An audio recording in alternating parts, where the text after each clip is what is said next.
What's up, everybody? Welcome back to the channel. In this video, I will be telling you guys how to add a custom tag or the email merge tags in the Mailchimp 2026 step by step for the free plans. For that, the video is very simple, and I will dive right into the video to show you exactly how to do it. The link to the Mailchimp will be in the description below, so make sure you guys check it out. So first thing first, you have to log in with your official Mailchimp account, and then you will be redirected to this dashboard.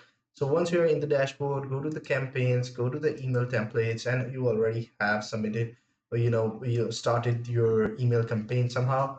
If you haven't, you can start as new one and then go to the content builder. For example, over here you will see that I have entered my campaign and I can edit it from over here.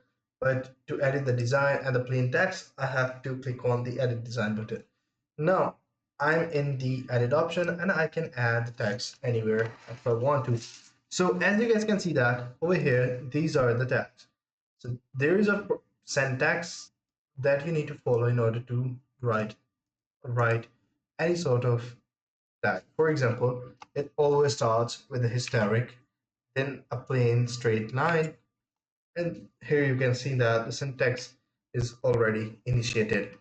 Then for different purposes, there are different sort of tags. You can GPT it, Gemini it, Cloud it, or anything else if you want to. And then, for example, just type in the uppercase letter after name, and then if you have a contact name, the first name will appear over here.